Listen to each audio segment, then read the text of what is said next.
Are you dumb? If yes, then you're in luck, my friend, because it's the medieval era, where the dumber you were, the more societal risk you'd have. But God forbid you were smarter than a goldfish, because now you've just unlocked medieval hell mode, where if you dare to use more than 2 brain cells, you'd either be the outcast or get outlived by a sick Victorian child. And so the choice is yours. Will you play dumb and choose life, or will your ideas breathe at the cost of your future? And that is Orb on the Movement of the Earth in a nutshell. The anime is set in an imaginary land called P during the 15th century, a time that was so unhinged you'd see pigs and rats put on trial and full-grown men executing them if they were found guilty, God knows for what felony.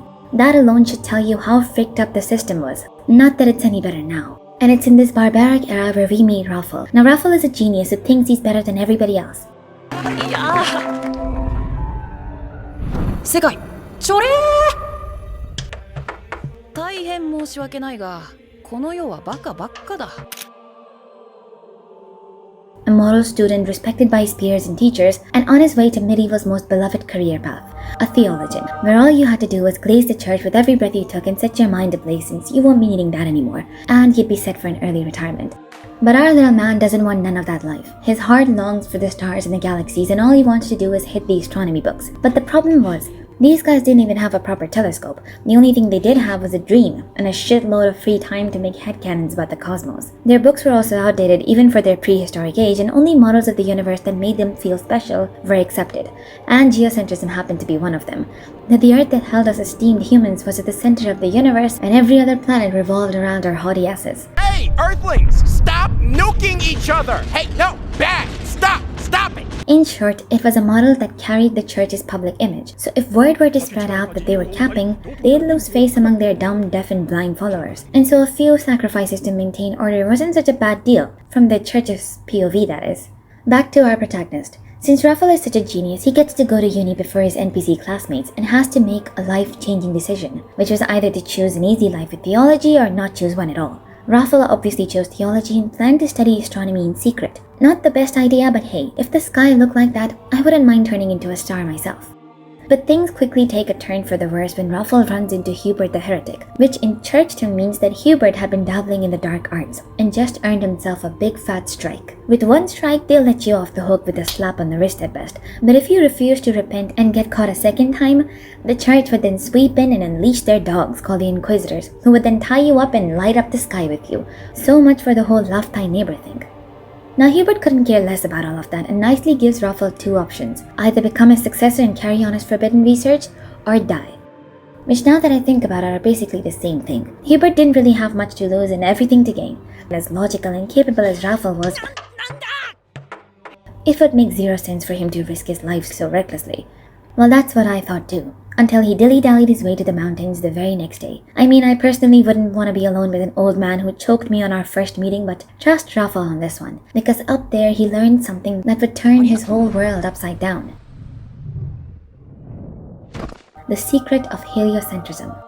じゃあ今まさに空を動いているのは何なんです地球だ地球ってそんなわけ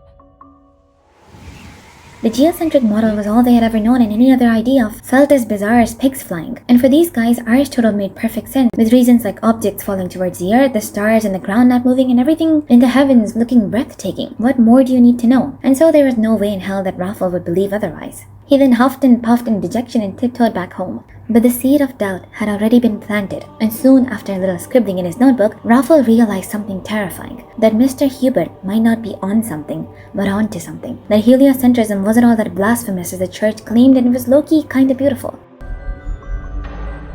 この説を美しいと思ってしまう Anyways, Raffle forgets to put away his diary with the heliocentric model and ends up getting caught by an Inquisitor. Now this guy Novak is all up on Raffle's business, stalking him from the shadows. As if one crazy old man wasn't enough. Novak then gives Raffle a scare with his deep, demonic voice.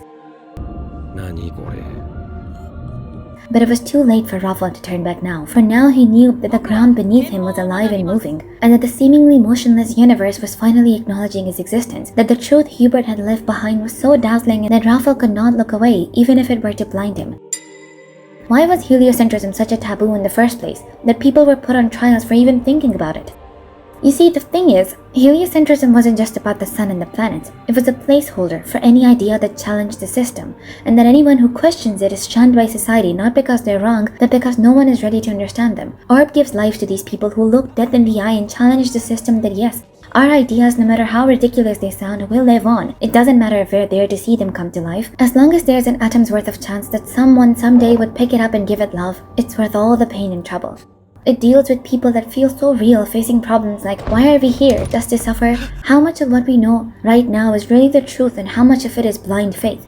They marvel at the world with a curious gaze the way guys like Copernicus or Galileo did, but unlike them, they were lost in history. I mean, they were also fictional, but yeah. I like to think that being remembered does not equal being respected. A certain painter from Austria would beg to differ though. And yet, whether remembered or forgotten, their struggles and revolutions remain just as powerful, which you can tell through scenes like an atheist saying things like, きっと社会から神が消えても人の魂から神は消せない or when Raphael quotes Socrates saying that 誰も死を味わってないのに誰もが最大の悪であるかのように決めつける Heliocentrism is the beating pulse of the story. Just like the planets revolve around the sun, every character orbits their purpose. And when you really think about it, aren't we all in orbits of something that binds us, something that outweighs our lives itself? As the viewers, we get first-class seats to journeys, each more compelling and thrilling than the last, all aboard a ship called the Orb. Up until the very end, you'll know nothing yet understand everything. Again, it's not that heliocentrism is some sort of holy grail, it's the idea that truly matters. That no matter how insignificant our existence feels, it's not without purpose or meaning. And Orb doesn't just preach this, it shows it. The true character growth comes not from surrounding ourselves with like-minded people, but from those who challenge our beliefs and force us to see the world differently. So yeah, Orb on the Movement of the Earth isn't just a show about planets and nerds getting roasted on a stake. It's about what it means to question, to feel, to exist in a world that punishes you for wondering what if. It reminds us that the universe isn't silent, we're just too scared to listen. And whether we're remembered or erased, whether our truths are heard or buried, the movement of our thoughts will never stop. Just like the Earth. That sounded very cringe. And that's about it. Thank you for watching and I'll see you in the next video.